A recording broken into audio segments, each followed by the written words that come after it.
Are you looking for cash flow? Like you what and this is comes down to maybe even a little bit of goal planning. Like, do you want to get out of your full-time job tomorrow? And if that's the goal, you probably want more cash flow right now. Which is there are certain markets, it tends to be kind of like a what I would call like a linear scale where you get the more cash flow you get, the less like likely equity generation you're going to get, and the more equity you get, the less cash flow you're probably going to get today.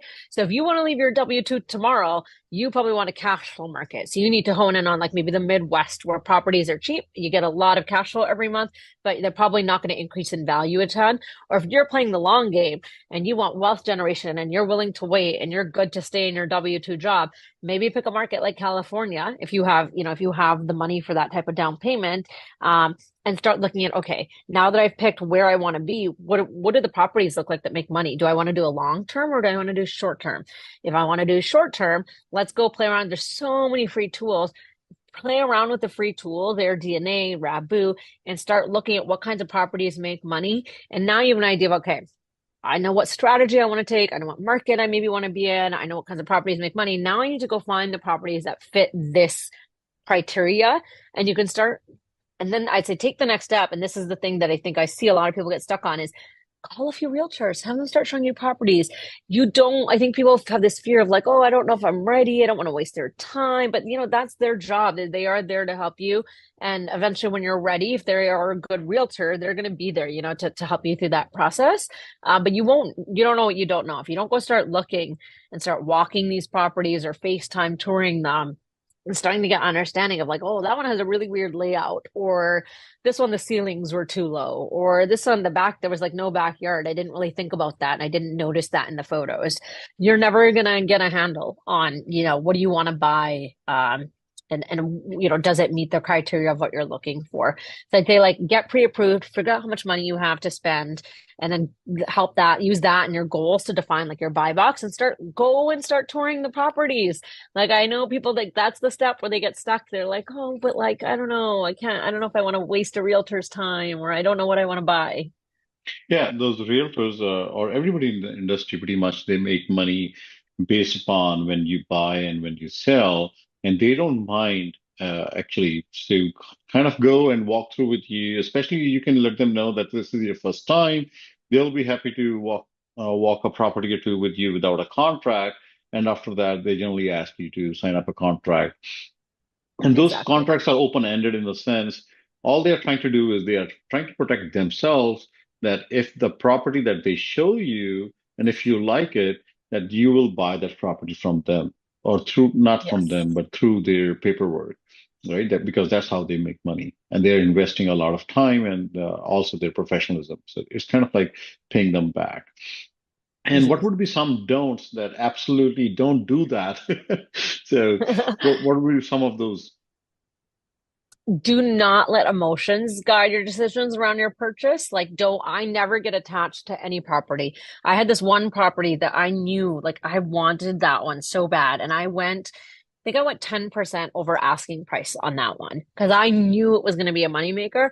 Someone else got it. They went like 15% over. And emotionally, I was like so tied to that property. I really wanted it. But rationally, I was like, I can't because I don't think on the back end that property is going to sell enough if I have to dispose of it in 5 or 7 years. Like I think they've overpaid. Like I don't even know if it'll appraise for that much. So I'm going to have to bring more money to the table. So number one, always go back to your numbers, at the beginning when you run the numbers for any property and say, does this purchase price still make sense? Like, do not get emotionally attached to the house. There are millions and millions of properties out there. If it's not this one, you'll find another one. So I know it can be disheartening when you go write offers and you get really attached to one and you think you're going to win it and you don't. Do not get emotionally tied to them. And in line with that, make sure you run your numbers really well. Go through, especially if you're writing for Airbnb, make sure you have budget for like cleaning supplies, like paper towels, toilet paper, dish sponges. These are things you're going to have to buy every month. Make sure that you're thinking about your landscaping bill. If you have a pool, your water bill is going to be higher than the average water bill. Your garbage service is something you're going to have to pay for, your internet.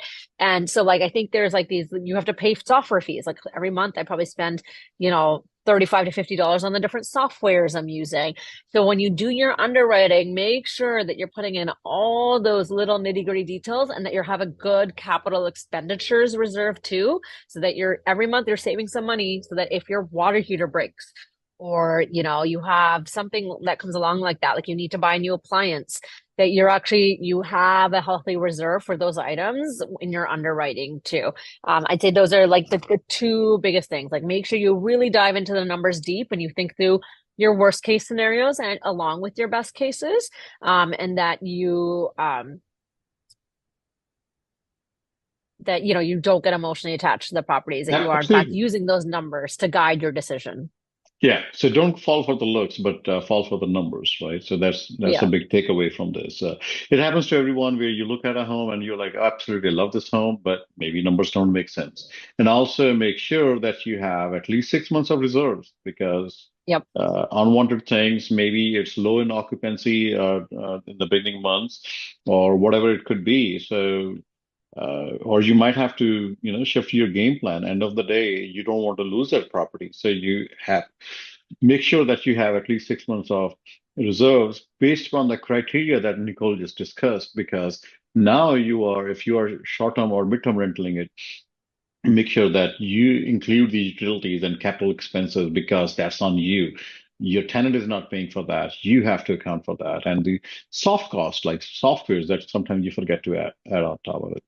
Well, I will absolutely. say, I will add to that. Don't let that scare you off from buying though. I think a lot of people are like, oh, but then at that point, like it's so risky. Like, what if I lose money? Well, do people think about that when they buy stocks? You lose money all the time when you buy stocks, but you just you wait it out. You lose some money one month, you make some money the next month. And so you have to remember, I think that a lot of people, because stock investing is so passive and they don't check it all the time, like you lose money there too sometimes. You make it back. And I think with real estate investing, you want to look at the long term kind of returns there, because I think it's a very forgiving asset in the sense that if you hold real estate long enough, it almost always makes money. So you just need to make sure you have the funds to weather the storms if there's ever a scenario in which you are going to be losing money. Absolutely. And even though we call it short-term rental, the investment in the property is for the long term.